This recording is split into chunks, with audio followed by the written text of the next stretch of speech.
वैसे रिव्यू हम बहुत पहले मतलब वो कर रहे थे, डिसाइड कर रहे थे जब 28,000 चलाई थी सर ने, टायर चेंज कराया था। और अब कितनी चल चुकी है सर? अब 44,000 हो गई है कंप्लीट। ओके, और कितना टाइम हो गया? अक्टूबर 2021 में ली थी, तो 3 साल से थोड़े ज़्यादा हो गया है। ओके, कितने की ली थी आपने उस टाइम? उस टाइम 3.6 लाख की थी ये जब ली थी, ओके। और ये दिल्ली से ली थी BMW मोटर आर्ट से।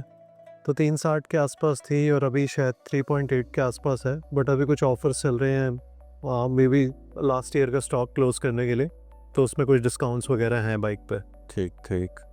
एक थोड़ा सा ब्रीफ बताइए पहले कि मतलब यही मोटरसाइकिल क्यों परचेज करी आपने और कैसा एक्सपीरियंस रहा? नहीं, फर्स्ट ऑफ ऑल मेरे को बाइक लेनी थी, एडवेंचर बाइक लेनी थी, तो मेरे पास एक्सपल्स ऑलरेडी थी।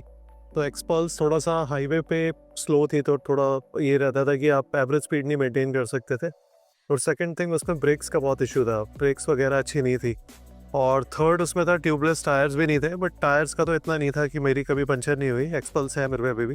ओके। तो अब वही था। तो आई थिंक जब ये लेनी थी, एडवेंचर लेनी थी, तो रिलायबल लेनी थी, तो 390 एडवेंचर देखी थी। बट उसमें जो कुछ क्लोज आसपास लोगों के पास थे, उनकी बाइक्स में कुछ इश्यूज वगैरह चल रहे थे। Okay. तो आई थिंक देन ये शॉर्ट लिस्ट करी थी, और प्राइस भी इसका उससे थोड़ा कम था, और अदरवाइज BMW भी थी, तो ये भी पॉइंट था। तो GS का थोड़ा सही था, तो रिलायबिलिटी और ये सब देख के BMW डिसाइड करके ली थी। इन दोनों के अलावा कोई ऑप्शन कंसीडर करा था आपने? हाँ, इसके अलावा मैंने V-Storm 250 कंसिडर करा था, बट V-Storm 250 का था कि मैंने बुक भी कर दी थी, बट वो उन्होंने डिलीवरी लेट कर दी थी, तो मैंने तब तक ही ले चुका था ये। और तो इसके अलावा मैंने कोई देखी नहीं थी। बाकी यामा वगैरह में तो कोई आती नहीं, लेनी एडवेंचर ही थी। अच्छा। अच्छा, एडवेंचर मोटरसाइकिल लेने का कोई रीज़न? एडवेंचर मोटरसाइकिल का रीज़न ये है कि मेरी जो टूरिंग रहती है, लॉन्ग डिस्टेंस रहती है, तो ऑन एन एवरेज 12-13 हज़ार किलोमीटर, 14 हज़ार किलोमीटर अब मेरे हो जाते हैं साल के।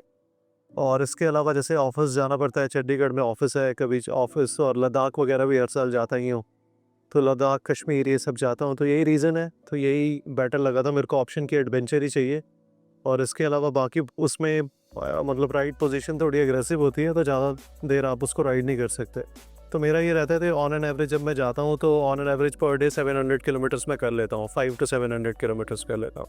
आफ्टर सेल सर्विस के बारे में बताओ थोड़ा। आफ्टर सेल सर्विस के बारे में थोड़ा बहुत तो नहीं, बहुत ज़्यादा बता देता हूँ। जी जी। आफ्टर सेल सर्विस क्या होता है कि फर्स्ट ऑफ ऑल जो अच्छा पॉइंट है, वो इसका सर्विस 10,000 किलोमीटर्स पे होती है। फर्स्ट सर्विस जो है 1,000 पे, उसके बाद हर 10,000 के इंटरवल पे होती है। हाँ। तो सर्विस कॉस्ट इसकी महंगी है, काफ़ी महंगी है कंपैरेटिवली। बट ये है कि 1 साल का इंटरवल है, तो थोड़ा सा ठीक लगता है कि चलो 1 साल बाद जाना है। बट मेरा 1 साल बाद नहीं, मेरी 7 मंथ्स में आ जाती है 10,000 किलोमीटर, तो वो बहुत जल्दी हो जाती है। तो सर्विस क्या है, सर्विस बहुत एक्सपेंसिव साइड पे है, क्योंकि लेबर जो है BMW की बहुत एक्सपेंसिव है। तो first of all first service तो थी अराउंड 6,500 की। सेकंड सर्विस भी आई थिंक सेम था, 7,000 के आसपास था। तो सेकंड सर्विस हुई थी जो अराउंड इसकी हुई थी 10,000 पे। ठीक। वह पहली 1,000 पे, दूसरी 11 पे।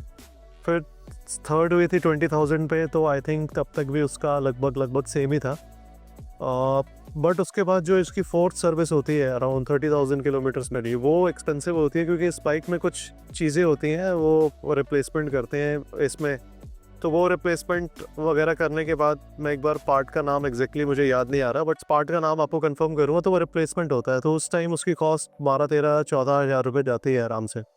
और सेकंड थिंग क्या है इसका, फिर पीरियोडिक सर्विस में 20,000-25,000 के आसपास वो कहते हैं कि सस्पेंशन का ऑयल भी चेंज करवा लो। ओके। वैसे तो सस्पेंशन में कभी कोई इशू नहीं आया, बट हाँ, एक बार ऑयल चेंज करवाया था, अच्छी से। तो 30,000 के आसपास में। तो उसकी कॉस्ट अलग से आती है, वो 4-5 हज़ार रुपये के आसपास का कॉस्ट वो भी ऑयल आता है। चेंज की बस? ऑयल चेंज और लेबर बहुत महंगी है BMW में, सो वो करवानी पड़ती है। तो अभी क्या है कि मेरी बाइक वारंटी पे है, तो इस वजह से मेरे को सबका सर्विस वगैरह बाहर नहीं करवाता ना, सब कंपनी में ही कराई है अभी तक। तो वो था। और इसके अलावा सर्विस का तो यही रहता है कि जब आपका कुछ मेजर है, तो 12-15 हज़ार पहुँच जाएगा, 12-13 हज़ार पहुँच जाएगा। बट जर्नल सर्विस जो रहती है, वो 6,500 से 7,200 के आसपास ही रहती है इसकी। और इसके अलावा एक मेजर इसमें जो इशू है, वो बैटरी का है। अच्छा, कि बैटरी जो है वो इसकी पता नहीं इसके साथ कंपैटिबल नहीं है या क्या है। तो फर्स्ट बैटरी इसकी 1.5 साल बाद चली गई थी, तो फर्स्ट बैटरी इसकी वारंटी में ही चेंज हो गई थी कंपनी में। तो वो वारंटी में चेंज होने के बाद आफ्टर 11 मंथ्स वो वाली बैटरी में भी इशू आने लग गया। ओके। देन मैंने फिर इसमें एक्साइड की बैटरी डलवाई बाहर से। बाहर से। तो बाहर से जो एक्साइड की बैटरी डलाई वो भी इस बार विंटर्स में चली गई, तो 13 मंथ्स में वो बैटरी भी चली गई। तो लॉजिकली अगर स्टॉक बैटरी माने तो ये फोर्थ बैटरी चल रही है अभी बाइक में। तो 44,000 चौथा फोर्थ ईयर है, फोर्थ ईयर फोर्थ बैटरी, तो हर साल इसमें बैटरी का आ जाता है। बट अभी ये था कि एक ही बार मैंने अपने पैसों से कराई, बाकी टाइम तो वारंटी पे ही चेंज हुई, तो वो ठीक है फिर भी। ये अच्छी चीज़ है। हाँ, अच्छा, वारंटी कितने टाइम की है कि 44,000 किलोमीटर ऑलरेडी चल चुकी नहीं है? किलोमीटर्स का तो वारंटी पे कुछ नहीं है, किलोमीटर्स अनलिमिटेड है। बट क्या है कि मेरी 3 साल की वारंटी थी जब मैंने बाइक ली थी, फिर उसके बाद मैंने 2 साल की और एक्सटेंड करवाई थी, तो अभी 5 साल की है, तो 21 से 26 तक इसकी वारंटी है, तो इसका ये सही पार्ट है। हाँ, ये तो कुछ भी इशू वगैरह है तो पार्ट का रिप्लेसमेंट हो जाता है। बट एक इशू ये है कि अगर छोटा मोटा पार्ट हो तो वो फिर ले जानी आपको बाइक चंडीगढ़ पड़ती है, तो फिर चंडीगढ़ में ले जाना और लाने का खर्चा छोटे पार्ट में तो फिर इतना नहीं है, तो मैं यही करवा लेता हूँ अगर कुछ होता है। बाकी कुछ बड़ा हो तो फिर चंडीगढ़ ही जाके होती है, चंडीगढ़ या दिल्ली। इसके अलावा और मेजर एक बार इसमें जब शुरू में इसका रेयर सस्पेंशन चेंज हुआ था, उसमें कुछ इशू था, वारंटी में था। बट इसके अलावा अभी तक सब सही है, बढ़िया है। और बाइक मैंने अभी स्टॉक ही रखी हुई है, तो कुछ ऐसा करा नहीं है मैंने। इलेक्ट्रॉनिक वगैरह में भी लाइट्स वगैरह भी इनफेक्ट नहीं लगाई एक्स्ट्रा। कोई ये टॉप बॉक्स के अलावा कोई एसेसरी आपने लगाई है? हाँ, टॉप बॉक्स के अलावा क्रैश गार्ड्स लगाए हैं, ज़ारा से लगवाए थे जब बाइक ली थी इनिशियली, तभी लगवा लिए थे। तो क्रैश गार्ड्स लगे हुए हैं, इंजन गार्ड लगा हुआ है, ये सब लगा हुआ है। मेरे पे सैडल स्टेज भी हैं, जब मैं पहले साइड वाले बैग लगा के टूरिंग करता था तो सैडल बैग्स लगाता था, तो तब इसमें लगाए थे, बट वो मैंने फिर हटा दिए थे। ये बॉक्स है, बस नीचे वो प्लेट लगी है, अदरवाइज तो पूरी बाइक स्टॉक ही है सब। और ये जाना का ये सब हाँ, क्रैश गार्ड्स वगैरह सब जाना का है, बॉक्स भी जाना का है। एसेसरीज वगैरह से कभी कोई इशू आया आपको या परफेक्ट है एकदम? नहीं, एक्सेसरीज से कोई इशू नहीं आया, एक्सेसरीज बाकी सब। मोटरसाइकिल में कभी इंजन से आपको, क्योंकि इंजन ही मेन पार्ट है। इंजन से कोई इशू नहीं आया, बस इसमें एक ही इशू लगता है कि इसमें ना जो चेन है, मतलब जो चेन वाला एडजस्टमेंट है, वो जब BMW से सर्विस होके आती है वो कुछ 1000 किलोमीटर ही सही चलता है, तो उसके बाद इसका एडजस्टमेंट हट जाता है, तो वो एडजस्टमेंट कहीं और हो ही नहीं पाता। वो वहीं कराना पड़ता है। मतलब वो वहीं होता है, या तो मैंने उसका जो सॉल्यूशन बेस्ट देखा है, मैंने एक इसका एक्सेसरी खरीदी है जिससे चेन की आवाज़ नहीं आती, तो मैंने हेलमेट पे एक ब्लूटूथ लगाया है, तो उसमें क्या है, मैंने म्यूज़िक तेज कर देता हूँ तो आई थिंक वो जो साउंड है चेन वाली वो मुझे नहीं आती। तो वैसे तो कोई सॉल्यूशन मुझे चेन का मिला नहीं, बट म्यूज़िक तेज कर दो, आप बाइक चलाते हुए चेन की आवाज़ ज़्यादा आ रही है तो वो आवाज़ नहीं आती, तो बेस्ट वही सॉल्यूशन है। तो मैं भी ट्राई करूँगा। हाँ, तो वो 10,000 के आसपास का है, TVS का डिवाइस आता है, तो वो बट परमानेंट है, आप उससे कॉल्स वगैरह म्यूज़िक वगैरह भी सुन सकते हैं, तो अच्छा है, वो हेलमेट पे लगा हुआ है। कोई और भी आवाज़ आ रही है तो सबका सब सुन। जो भी आवाज़ आपको बाइक से आती है एक्स्ट्रा, आपको जो इरिटेट करती है, आप उसको JBL के स्पीकर हैं उसमें वो लगाओ और अच्छा चलता है वो। परफेक्ट। प्रोज के बारे में बात करते हैं, जो अच्छी चीज़ें आपको लगती हैं बाइक के बारे में, तो कुछ बताओ। प्रोज फर्स्ट ऑफ ऑल तो लुक्स है, अच्छा। लुक्स अच्छे हैं कि प्रॉपर एडवेंचर लुक्स हैं। और सिटिंग कंफर्ट, कभी मैंने इसमें जेल सीट या एक्स्ट्रा कुछ भी नहीं लगाया, तो अभी जो स्टॉक सीट है इसमें ही मैं आराम से, मतलब अगर लॉन्ग डिस्टेंस की बात करें तो अभी थोड़े दिन पहले मैंने जैसलमेर से जयपुर करा था, तो आई थिंक 1 स्टॉप लेके करा था, तो 700 समथिंग किलोमीटर्स था, तो वो हो गया था, कोई इशू नहीं था। लेह से जम्मू करा था लास्ट ईयर, इसी पे। हाँ, तो लेह से जम्मू करा था, तो तब भी मैंने आराम से अराउंड 13 आवर्स में कर लिया था। और देन जम्मू से यहाँ पे भी करा था, तो मैंने मतलब लेह टू देहरादून 1.5 दिन में कर लिया था। मतलब लेह से 6 बजे सुबह स्टार्ट करा था, नेक्स्ट डे 12 बजे मैं पहुँच गया था देहरादून। स्टॉप लेते मतलब 2-3 स्टॉप 4 स्टॉप लिए थे कॉफ़ी वगैरह के लिए, तो वो है। सेटिंग कंफर्ट अच्छा है, और ज़्यादा देर मतलब इंजन स्ट्रेन ले जाता है, 100 110 115 पे चलते हुए सारा दिन आपका बढ़िया चल जाता है, तो वो है। थोड़ा सर्विस इंटरवल भी है, बट हाँ मेरी सर्विस थोड़ी जल्दी आ जाती है, बट सर्विस इंटरवल भी अच्छा है। बाकी नॉर्मल बाइक्स में 6-7 हज़ार 6 महीने होता है, इसमें 10,000 एक साल है, जिसकी रनिंग 7-8 हज़ार 9 हज़ार है साल की, उसके लिए तो बहुत अच्छा है। अच्छा। हाँ, सेटिंग कंफर्ट है, थोड़ा BMW का ब्रांड नेम है, रिलायबिलिटी है, लाइबिलिटी काफ़ी। तो वो सब चीज़ें प्रॉस है, अच्छा है। अब कॉन्स में बात करें तो वही सर्विस कॉस्ट है। सर्विस कॉस्ट एक्सपेंसिव साइड में पड़ती है हमेशा ही, इतनी होनी नहीं चाहिए जितनी होती है, और इनके जो पीरियोडिक इनकी सर्विस बुक के हिसाब से एक्सपेंसेस हैं वो थोड़े ज़्यादा हैं, वो इतने नहीं होने चाहिए थे। जैसे सस्पेंशन के ऑयल रिप्लेसमेंट है, ज़रूरी है, बट इतना महंगा नहीं होना चाहिए जितना महंगा इन्होंने कर रखा है। राइट। तो वो महंगा है, तो ये सब कॉस्ट तो है, मतलब थोड़ा सा ज़्यादा जाता है, तो ओवरऑल तो ठीक है, मतलब मैं सेटिस्फाइड हूँ, कुछ ऐसा इशू नहीं है। हाँ, वही पूछना चाह रहा था मैं कि जस्टिफाइड लगता है आपको ये कॉस्ट, क्योंकि किलोमीटर्स भी काफ़ी ज़्यादा है जो इंटरवल है, और फिर सर्विस कॉस्ट भी लेकिन उसी हिसाब हाँ जस्टिफाइड है, बट मेरे ख्याल से अगर 390 की भी सर्विस होती होगी, आई थिंक 2800 3000 की तो होती है वो। 3000 की उसमें साल में 2 सर्विस है, वो तो 6000 की हो जाती है। अब मुझे उसमें नहीं पता कि उसमें पीरियोडिक खर्चे आते हैं या जो भी है, जो पार्नी वगैरह पार्ट्स का आता है वो मेरे को नहीं पता। बट इसका पार्ट्स मतलब ऐसे महंगे नहीं है पार्ट्स, अच्छा। बट लेबर बहुत ज़्यादा है BMW की। हाँ तो इसका कुछ रीज़न है, मतलब लेबर क्यों इतना कॉस्टली है? आई थिंक वो डिफरेंशिएट नहीं करते, वो 1200 बाइक 1300 में भी उतनी लेबर लगाते हैं, 310 में भी उतनी लेबर लगाते हैं। आई थिंक वो मैन आवर्स के हिसाब से लगाते हैं, तो लेबर एक्सपेंसिव साइड पे ही चली जाती है, तो मतलब सही नहीं है वो। मतलब इसके हिसाब से थोड़ा कम होना चाहिए। तो लेबर तो बहुत ज़्यादा है, मतलब ओवरऑल हर बार खर्चा हो ही जाता है। हाँ, जब कोई भी पार्ट का अगर पार्ट भी सस्ता है तो उस पर टाइम तो फिर उतना लगेगा। हाँ उसका तो वो रीज़न है। इसके अलावा क्या कमी लगती है आपको बाइक में जो बेहतर हो सकती थी? इसके अलावा थोड़ी सी पावर बेटर हो जाती तो मतलब आई थिंक 40 bhp वाले बैंड में आ जाता, बट यही है कि उसमें फिर इंजन पे ज़्यादा स्ट्रेन आता है। जैसे KTM में सिंगल सिलेंडर में 44-46 bhp आ गई है नई में, तो उसमें स्ट्रेन आता है। बट वैसे तो रिलैक्स्ड है। बाकी ये चेन का जो ये है थोड़ा सा, इसमें थोड़ा सा इसका बेटर इम्प्रूवमेंट हो सकता है। और इसके अलावा बाकी तो रिलायबल है, कोई मेरे को इशू ऐसा आया नहीं है। बैटरी का है थोड़ा सा, इनको बैटरी आई थिंक कस्टमाइज इसकी बनवानी चाहिए थी कुछ। हाँ, जो है काम करना चाहिए था इनको हाँ, अगर ऐसा इशू आ रहा हाँ है। तो वो है। बाकी तो आई थिंक कोई इशू नहीं है। और टायर्स का है कि जैसे इन्होंने इनिशियली जो मेटजेलर के टायर्स आते थे, तो उसके बाद इनको किसी, जब इंडिया में बाइक बना रहे थे, किसी मैन्युफैक्चरर के साथ कोलैबोरेट करना चाहिए था कि टायर्स मतलब थोड़े रिलायबल नहीं, मतलब थोड़े अफोर्डेबल हो। Right right. क्योंकि वो मेटजेलर का सेट अराउंड 30,000 का आता है, तो 30,000 का तो कोई पॉइंट नहीं है इसमें डालने का। तो मेरे फर्स्ट कोई बात- 28,000 में मैंने टायर्स चेंज करे, तो मैंने MRF डाले थे। और ये कितने का पड़ा आपको? ये 7,000 का था, तो वो 32 33 का है, तो 1/4 में है ये। अगर 2 बार चेंज भी हो जाएंगे तो भी है। ये भी चल चुके हैं मेरे काफ़ी, तो 18,000 किलोमीटर चल चुके हैं, तो अच्छे हैं ये भी टायर, रिलायबल है। इनकी अभी भी काफ़ी थ्रेड्स बचे हुए हैं। हाँ अभी थ्रेड्स हैं, अभी चल जाएगा, अभी 3-4 हज़ार तो चल जाएगा आराम से। ये काफ़ी अच्छा सजेशन हो सकता है उनके लिए जो इसमें। हाँ अब तो वैसे टायर्स अभी और आ रहे हैं, रेस के भी, रेस मोटो के भी कुछ टायर्स आ रहे हैं। और बट एग्जैक्ट साइज सीएट ने एक बार शो करा था, बट उन्होंने भी लॉन्च नहीं करा। मतलब फ्रंट में जो 110-19 है वो किसी और में मेरे को ब्रांड में मिला नहीं जो अफोर्डेबल है, लाइक MRF, अपोलो, सीएट और ये सब, इनमें किसी में नहीं मिला। तो अभी ठीक है, बट 100 डाला हुआ है, थोड़ा सा प्रोफाइल डिफरेंट है, ठीक। बट ठीक है, बढ़िया है। तो भाई फ़र्क लगा आपको ये वाले सेट और कोई मिनिमल फ़र्क ऐसा कुछ? नहीं नहीं, ऐसा मुझे डिफरेंस तो कुछ उसमें लगा नहीं है, क्योंकि मैं इतनी तेज़ चलाता भी नहीं ना, मैं इतना ज़्यादा कॉर्नर करता हूँ, तो आई थिंक ठीक रहता है। टूरिंग में तो अच्छे हैं टायर्स। क्रूजिंग स्पीड क्या रहती है आपकी इस पे जो कंफर्टेबली क्रूज कर सकते हैं? मैं तो वैसे स्लो चलाता हूँ, बट 90 to 110 में मैं चलता हूँ जनरली। बट मैं ये होता है कि 200-250 किलोमीटर पर स्टॉप के हिसाब से चलता हूँ। जैसे यहाँ से दिल्ली गया, फर्स्ट स्टॉप लिया, दैन उसके बाद जयपुर डायरेक्टली कर लिया, तो यहाँ से चंडीगढ़ गया तो नॉन स्टॉप गया, तो वो भी 220 किलोमीटर उस वाली रोड से पड़ते हैं, हाईवे से।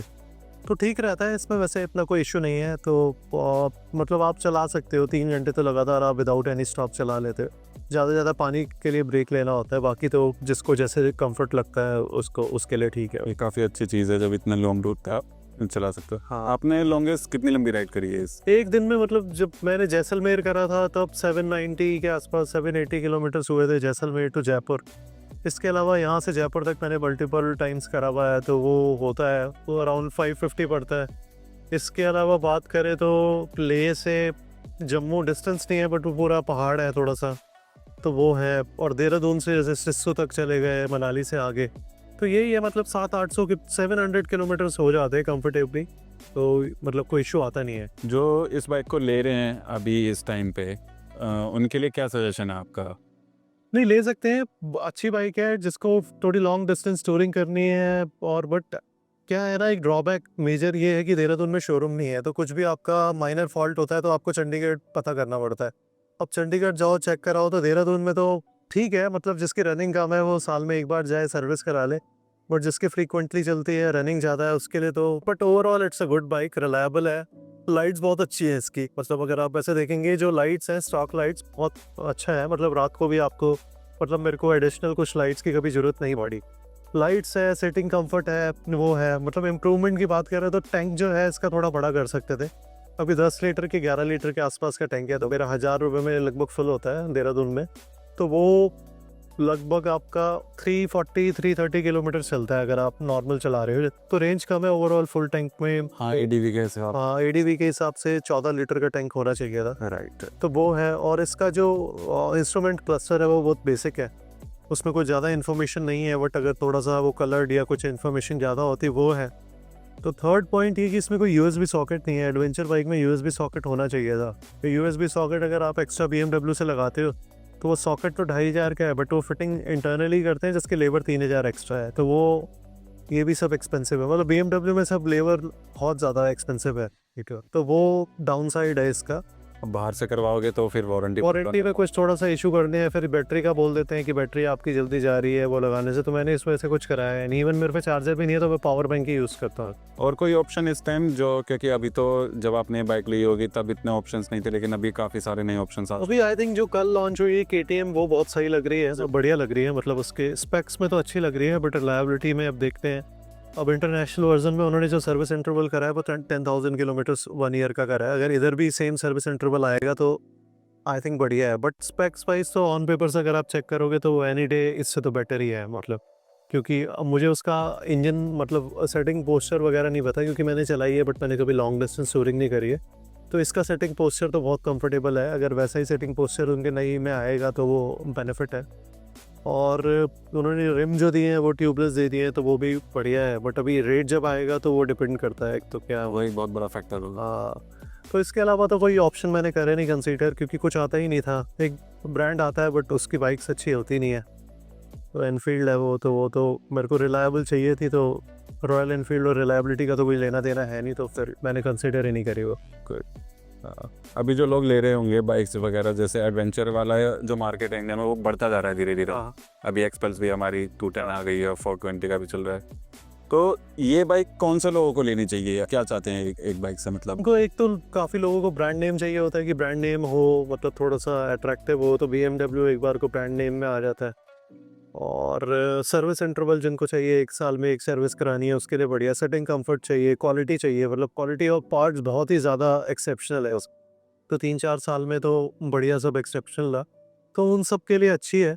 बट ये है कि बाकी जिसकी रनिंग ज़्यादा है तो उसको थोड़ा मतलब अगर जो मेट्रोज़ में है उनके लिए तो डेफिनेटली वो ये ले सकते हैं, क्योंकि इतनी सर्विस कॉस्ट वहाँ मैटर नहीं करती। हमें सर्विस कॉस्ट में यहाँ से ट्रैवल एक्सपेंस भी जोड़ना पड़ जाए तो वो ज़्यादा महंगा हो जाता है। उत्तराखंड में नहीं है, पूरे उत्तराखंड में नहीं, पूरे उत्तराखंड में इसका कोई अभी नेटवर्क भी एक सर्विस नेटवर्क इसका मतलब कम है। मतलब इनका होना चाहिए था सेटअप, क्योंकि कावासाकी यहाँ पे काफ़ी अच्छा नंबर्स कर रहा है, तो उनके पास अभी कुछ ऐसे ऑप्शंस भी नहीं है, बट फिर भी वो नंबर्स कर रहे हैं उनकी बड़ी बाइक्स में भी। तो आई थिंक आना चाहिए कुछ, इनको BMW को शोरूम ओपन करना चाहिए। और सर इन जनरल जो राइडर्स मतलब वीडियो देख रहे हो, क्या सजेशन होगा आपका, क्योंकि आप काफ़ी टाइम से राइड कर रहे हो? और सजेशन तो दे दूँ, वैसे कोई मानता तो है नहीं, बट सजेशन में फर्स्ट ऑफ ऑल तो ये है कि मतलब बाइक को बाइक की तरह ही रखो। तो बाइक लेते हैं उसमें 500-600 कलर करवा देते हैं, अपना नाम लिखवा देते हैं, ठीक है, छोटा मोटा नाम लिखवा दिया, कलर बदल लेते हैं, मतलब अजीब लगता है, ड्राइवरिंग करती है बाइक और आइडेंटिफाई भी नहीं कर सकते। और इसके अलावा फर्स्ट ऑफ ऑल तो मैं कहूँगा गियर्स पे थोड़ा खर्चा करें। अब जैसे कोई जैसे ही बाइक लेता है वो GoPro ले लेता है, सब ले लेता है, हेलमेट सस्ता है, GoPro महंगा है, थोड़ा हेलमेट और इन सब चीज़ों पे हेलमेट अच्छा लेना चाहिए। जैसे मैंने LS2 ले रखा है, अगर मैं 3-4 हेलमेट हैं तो सारे रेटिंग अच्छी है। उसके अलावा गियर्स है, बूट्स मतलब मैंडेटरी है, बूट्स लेने चाहिए। और इसके अलावा राइडिंग पेंट है, जैकेट है, तो थोड़ा सा गियर्स पे खर्चा कर लें, क्योंकि अब तो बहुत सारे ब्रांड्स आ गए हैं, तो पहले तो ब्रांड्स कम आते थे, जी, तो अच्छी क्वालिटी का गियर्स वगैरह सारे यूज़ करने चाहिए, ग्लव्स वगैरह पहन के। थोड़ा सा भी आप थोड़ा सा घर से दूर जा रहे हो तो इट्स बेटर कि फुल आप गियर अप होके जाओ। स्पेशली राइडिंग बूट्स पहन लो, क्योंकि पैर सबसे पहले इम्पेक्ट होता है अगर आपकी बाइक गिरती है, तो वो है नीज हो गया, नी गार्ड है, ब्रेसेस हैं, तो सब गियर्स वगैरह पे फोकस करना चाहिए सारा। अब instead of spending so much on GoPros and other cameras they are using की। और सेकंड थिंग ये कि बाइक को बाइक की तरह चलाओ। मतलब अभी जो बड़ी बाइक्स काफ़ी लोग ले रहे हैं उनका मोटिव ये है कि लड़कियों के पीछे जाके एक्सीलेटर करना, टीजिंग करना, पलटन बाजार ले जाके व्लॉग्स बनाना, जहाँ बाइक चलाने की जगह बहुत ज़्यादा हो गया बहुत। तो वो करने के चक्कर में आई थिंक वो सब कम होना चाहिए। बट आप बंदा चला रहा है अपने लिए बाइक चलाए, आराम से घूमे, अपना एंजॉय करे, लोगों को परेशान ना करें, क्योंकि जैसे पहले सब एग्जॉस्ट लगाते थे, लोग एंजॉय करते थे, अब जो लोग बहुत टीजिंग करते हैं, परेशान जान करते हैं हैं, आप लोग, तो उसकी वजह से फिर पुलिस भी एक्शन लेती है। तो और वो इमेज वैसे ही बहुत खराब हाँ, होती तो सुपर बाइक्स की इमेज थोड़ी अब काफ़ी टाइम से ख़राब हो गई। मेरे पे तो सुपर बाइक नहीं है, बट वैसे इमेज ख़राब हो गई है, तो क्योंकि मैं राइड करता हूँ उन लोगों के साथ। है। राइट। तो वही है, थोड़ा गियर्स पे फोकस करें, मैच्योरिटी के साथ चलाएं, मतलब तेज भी ऐसे ना चलाएं, खाली रोड पे तो सारे ही चलाते हैं। तो वही है, थोड़ा सा बस इन चीज़ पे फोकस है। थोड़ा सा लंबा घर से जा रहे हैं, थोड़ा लंबा चलाएं। अब बाइक लेते हैं तो यहीं यहीं बाजार ही घूमते रहते हैं, पर्पस नहीं होता। पहले तो पर्पस आपको देखना पड़ेगा कि क्यों बाइक ले रहे हो, तो उसके हिसाब से आपको वर्क करना है। इस टॉपिक पे भी हम फ्यूचर में बनाएंगे एक वीडियो। हाँ हाँ हाँ। Thank you sir, thank you so much अपना टाइम देने के लिए, बहुत अच्छा लगा आपसे बात करके।